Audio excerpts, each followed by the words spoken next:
am going to do examples 10, 11, 12 of exercise 13.2 class 12. So let's do 10th example. A die is thrown. If E is the event, the number appearing is a multiple of 3 and F will be the event, the number appearing is even. Then find whether E and F are independent. तो उन्होंने बोला die throw की है, तो इसकी sample space क्या बनेंगे, जहाँ डाई पे 1 आएगा, जहाँ 2 आएगा, जहाँ 3 आएगा, जहाँ 4 आएगा, जहाँ 5 आएगा, यहाँ 6 आएगा. तो टोटल सैम्पल स्पेस हमारी कितनी बन गई 60. तो उन्होंने इवन क्या दिया हुआ है, the number appearing on the die is multiple of 3. Multiple of 3 तो एक हमारे पास 3 और 3 2 6 है, 3 and 6 है. और एफ इवन का दिया हुआ है be the number appearing is even. Even number हमारे पास कौन से आ रहे हैं, एक 2 आ रहा है, एक 4 आ रहा है और 6 आ रहा है. तो हम यहाँ पे लिख लेते हैं 2, 4 and 6. तो हमने प्रूव क्या करना है, then find whether E and F are independent event. Independent event prove करने के लिए हमारे पास कौन सी कंडीशन होती है, probability of E intersection F इसके इक्वल होनी चाहिए probability of E into probability of F. तो पहले हम प्रोबेबिलिटी ऑफ ई निकालते हैं. 2 है ना, अपॉन टोटल सैम्पल स्पेस क्या है 6. प्रोबेबिलिटी ऑफ एफ क्या है, हमारे यहाँ पर एफ भी चाहिए ना, एफ क्या है 3/6. अब ई इंटरसेक्शन एफ निकालते हैं. इंटरसेक्शन एफ मतलब इन दोनों में से क्या कॉमन निकलेगा, तो इन दोनों में से कॉमन सिर्फ 6 ही निकल रहा है ना, तो 6 इसकी प्रोबेबिलिटी निकालते हैं, probability of E intersection F की. ठीक है, ये 1 है अपॉन टोटल सैम्पल स्पेस क्या है 6. तो ई इंटरसेक्शन एफ क्या आ गया हमारे पास 1/6 और प्रोबेबिलिटी ऑफ ई क्या निकाली है 2/6 और प्रोबेबिलिटी ऑफ एफ क्या निकाली है 3/6. तो बाय 3 2 6 एंड 1 3 तो 1/6, 3 into 2 क्या हो गया 6. सो ये दोनों एक दूसरे के इक्वल आ गए. So E and F are independent events. So this is the answer. An unbiased die is thrown twice. Let A be the odd number on the first throw and B be the event odd number on the second throw. Check the independence of the events A and B. उन्होंने बोला die हमने कितने times throw किया है 2 times. तो इसकी sample space क्या बनेगी 1 1 1 2 1 3 1 4 1 5 1 6. मैं आपको लिख के बता देती हूँ सारी सैम्पल स्पेस लिख ली क्योंकि हमारा टाइम वेस्ट ना हो. तो ये हमारी सैम्पल स्पेस बनती है. ठीक है, तो हमने आगे इवेंट क्या दिया, तो हमारी टोटल सैम्पल स्पेस क्या बनेगी, पहले हम ये लिख लेते हैं 6 की पावर n होता है जितने टाइम्स हमने डाइस थ्रो किया हुआ है. तो डाइस हमने कितने टाइम्स थ्रो किया था 2 टाइम्स.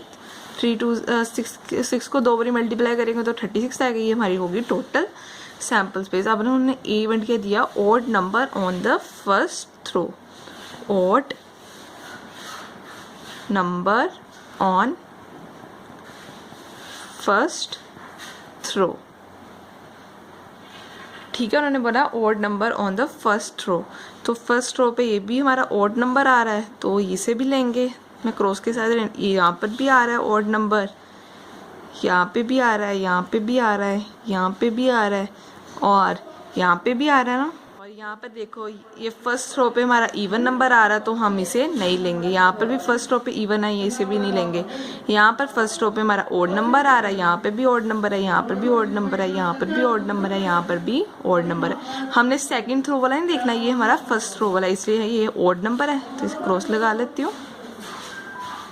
ठीक है, और यहाँ पर तो सब में इवन नंबर है, फर्स्ट रो पे ये वाला आएगा क्योंकि यहाँ पर क्या आ रहा है ऑड नंबर. ये भी आएगा, ये भी आएगा, ये भी आएगा, ये भी आएगा, ये भी आएगा. तो लिख लेती हूँ 1 1 1 2 1 3 1 4 1 5 1 6 और 3 1 3 2 3 3 3 4 3 5 and 3 6, ठीक है, और क्या है हमारे पास 5 1 5 2 5 3 5 4 5 5 एंड 5 6, ठीक है। और हमें बी इवेंट क्या दिया हुआ है, odd number on the second throw. अब बी इवेंट क्या हुआ है, दिया हुआ है odd number on second, odd number on the second throw. तो यहाँ पर ऑड नंबर आ रहा है, यहाँ पे आ रहा है, यहाँ पे आ रहा है, यहाँ पे आ रहा है, यहाँ पे आ रहा है, यहाँ पे भी आ रहा है, और इस पे तो सब पे 2 है, तो ये तो इवन है। यहाँ पर भी आ रहा है ऑड नंबर 3 3 3, ये भी इवन है सारे, ये नहीं लेंगे। 5 में भी आ रहा है, तो हम ये सारे लेंगे। तो हम नोट डाउन कर लेते हैं 1 1 2 1 3 1 4 1 5 1 एंड 6 1। तो इस लाइन में क्या आ रहा है हमारा 1 1 3 2 3 3 3 4 3 5 3 एंड 6 3। ये हमारा कौन से सेकंड थ्रो पे कौन सा आ रहा है, ऑड नंबर। तो हमारे अब ये वाले आएंगे 1 5 2 5 3 5 4 5 5 5 एंड 6 5। 1 5 2 5 3 5 4 5 5 5 एंड 6 5। ये हमारे कौन से आगे, ऑड नंबर वाले। तो उन्होंने आगे बोला check the independence of the events A and B. तो हमें independence of the events A and B, इसका मतलब क्या होना चाहिए, probability of A intersection B किसकी इक्वल होनी चाहिए, probability of A into probability of B, ठीक है। पहले हम प्रोबेबिलिटी ऑफ ए निकालते हैं। ए वाले हमारे पास कितने निकले थे, 1 2 3 4 5 6 7 8 9 10 11 12 13 14 15 16 17 18, और हमारी टोटल आउटकम्स कितनी थी 36, ठीक है। प्रोबेबिलिटी ऑफ बी निकालते हैं। तो ये भी हमारे पास कितने एलिमेंट्स हैं 18 अपॉन टोटल कितने हैं 36। अब हम क्या निकालेंगे, probability of A intersection B. पहले हम ए इंटरसेक्शन बी निकाल देते हैं, इन दोनों में से कॉमन चीज़ें। तो ये भी एक कॉमन आ रहा है इन दोनों में, 1 2 आ रहा है, यहाँ पे 1 3 आ रहा है, और 1 4। पहले मैं इसको मुला मार लेती हूँ, और 1 4 भी नहीं आ रहा, 1 5 आ रहा है इन दोनों में कॉमन, 1 6 1 6 तो नहीं आ रहा है इसमें, और 3 1 आ रहा है, और 3 3 3 2 भी नहीं आ रहा, 3 3 आ रहा है, 3 4 इन दोनों में आ रहा है, नहीं आ रहा, 3 5 आ रहा है, देख रहे हो ना आप। 5 1 भी आ रहा है इन दोनों में कॉमन, तो मैं दोनों को सर्कल कर लेती हूँ। 5 2 5 3 भी आ रहा है इन दोनों में कॉमन, तो इन दोनों को सर्कल कर लेती हूँ, ठीक है। 5 5 भी आ रहा है। बस हमारे पास यही कॉमन आ रहे हैं इन दोनों में से। कितने एलिमेंट्स देखो, 1 2 3 4 5 6 7 8 9, तो इन दोनों में से ये 9 एलिमेंट्स कॉमन है। तो 9 लिख लेते हैं।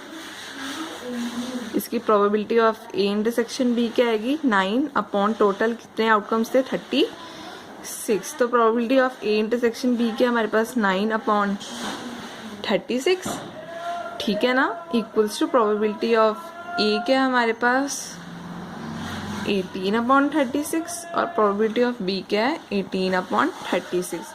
ये 18 2 36, 18 2 36, 19 4 क्या होता है 36, 1 अपॉन 4, तो 1 2 2 क्या होता है 4। तो ये दोनों इक्वल आ गए। So A and B are independent events. So this is the answer. Example: 3 coins are tossed simultaneously. Consider the events E: 3 heads or 3 tails. F is the event at least 2 heads. G at most 2 heads of the pairs E and F, F and G, and E and G which are independent. तो उन्होंने बोला 3 coins are tossed. तो इसकी sample space क्या बनेगी, जहाँ head head आएगा, जहाँ हेड हेड टेल आएगा, जहाँ हेड टेल हेड आएगा, जहाँ टेल हेड हेड आएगा, जहाँ तीनों टाइम्स क्या आएगा, टेल, जहाँ टेल टेल हेड आएगा, जहाँ टेल हेड टेल आएगा, जहाँ हेड टेल टेल आएगा। तो हमारी टोटल सैम्पल्स क्या स्पेस क्या बनेगी, 8 ना, 1 2 3 4 5 6 7 8। तो उन्होंने एफ इवेंट क्या बोला है, इवेंट बोला है 3 हेड्स और 3 टेल्स। 3 हेड्स यही हमारा एक ही आ रहा है ना, और 3 टेल्स वाला भी हमारा यही आ रहा है सिर्फ, तो हम लिख लेते हैं। और उन्होंने आगे क्या बोला है, एफ इवेंट क्या, एटलीस्ट 2 हेड्स। एटलीस्ट 2 हेड्स का मतलब 2 हेड्स भी हो सकते हैं और उसके ज़्यादा भी हो सकते हैं। एटलीस्ट इसमें ज़्यादा भी आ रहे हैं तो कोई बात नहीं, एटलीस्ट 2 हेड्स इसमें भी आ रहे हैं और इसमें भी आ रहे हैं, ठीक है ना, और इसमें भी आ रहे हैं, ठीक है, इसमें भी, इसमें नहीं आ रहे, इसमें नहीं आ रहे। तो ये हमारी एफ की बन गई सैम्पल स्पेस, ठीक है। तो उन्होंने जी इवेंट क्या में दिया हुआ, एट मोस्ट 2 हेड्स। 2 हेड्स हो सकते हैं और उसके कम भी हो सकते हैं, ठीक है। एक हमारी ये आ गई एच एच टेल और हेड टेल हेड और टेल हेड हेड। तो मैंने आपको बोला 2 हेड्स भी हो सकते हैं, उसके ज़्यादा कम भी हो सकते हैं। तो हमारा कम वाले में ये भी आएगा जिसमें कोई हेड नहीं है, और ये भी आएगा और ये भी आएगा, और लास्ट वाला भी आएगा। उन्होंने अब क्या बोला है, of the pairs E and F. अब हमने इस पेयर्स को लेकर हमने देखना है ये इंडिपेंडेंट इवेंट्स है या नहीं। पहले हम इन दोनों को लेकर करते हैं, ई एंड एफ। तो ई एंड एफ को लेकर इसका मतलब हमने इंडिपेंडेंट इवेंट शो करना है। इसका मतलब क्या होना चाहिए, probability of E intersection F किसके इक्वल होना चाहिए, probability of E cross probability of F के। तो पहले हम प्रोबेबिलिटी ऑफ ई निकाल लेते हैं, ठीक है। तो प्रोबेबिलिटी ऑफ ई ये 2 है अपॉन टोटल सैम्पल स्पेस क्या है 8, और प्रोबेबिलिटी ऑफ एफ निकालते हैं 1 2 3 4 अपॉन टोटल सैम्पल स्पेस क्या है 8। अब हम ई इंटरसेक्शन एफ निकालते हैं। इन दोनों में से क्या कॉमन आ रहा है, सिर्फ हेड हेड हेड ही आ रहा है ना ई इंटरसेक्शन एफ में। इसका मतलब हमने ई और एफ में से कॉमन लेना है, तो सिर्फ हेड हेड हेड ही कॉमन आ रहा है। तो हेड हेड हेड, ठीक है ना। अब हम probability of E intersection F निकालते हैं, क्या होएगा 1/8। तो ये वैल्यूज हम सारी इसमें पुट करते हैं। ई इंटरसेक्शन एफ क्या निकाला है 1/8, और प्रोबेबिलिटी ऑफ ई क्या निकाली है 2/8, और प्रोबेबिलिटी ऑफ क्या निकाली है 4/8। 2 4 8 एंड 4 2 8, 1/8 इक्वल्स टू 1/8, दोनों इक्वल आ गए। So these are the independent events. तो हम अब ई और जी के साथ करते हैं, ठीक है। ई एंड जी, पहले हम ई के लिख लेते, क्या आए थे हेड, नहीं यहाँ पर ही कर लेंगे। ई एंड जी के साथ करना है ना हमने, तो इसका मतलब probability of E intersection G किसकी इक्वल होनी चाहिए, probability of E into probability of G. तो पहले हम प्रोबेबिलिटी ऑफ ई निकाल लेते हैं। ई क्या हमारे पास हेड हेड 2 आउटकम्स हैं, 2 अपॉन टोटल सैम्पल स्पेस, और प्रोबेबिलिटी ऑफ जी निकालते हैं। जी क्या थी हमारे पास 1 2 3 4 5 6 7, 7/8। अब हम ई प्रोबेबिलिटी ऑफ ई इंटरसेक्शन जी निकालते हैं। पहले हम ई इंटरसेक्शन जी निकालते हैं। ई इंटरसेक्शन जी में से एक हेड हेड कॉमन आ रहा है और एक टेल टेल कॉमन आ रहा है। तो हेड हेड हेड आना चाहिए, ये नहीं है, तो वो तो आ ही नहीं रहा, तो हमारा सिर्फ यही एक आ रहा है tail tail tail and tail tail tail. तो लिख लेते हैं tail tail and tail. Probability of E intersection G क्या आ गया 1 टोटल आउटकम कितनी थी 8। तो अब हम ये इस फॉर्मूले में वैल्यू पुट करते हैं, ये आ गया 1/8। प्रोबेबिलिटी ऑफ ई क्या था हमारे पास 2/8, और प्रोबेबिलिटी ऑफ जी क्या था 7/8। तो ये हमारे इक्वल देख लो कटिंग करके, तो ये हमारे इक्वल नहीं आ रहे। So E and G are not independent events. अब थर्ड पार्ट अपने आप कर पाओगे, इसलिए मैं नहीं कर रही, तो दिस इज द आंसर।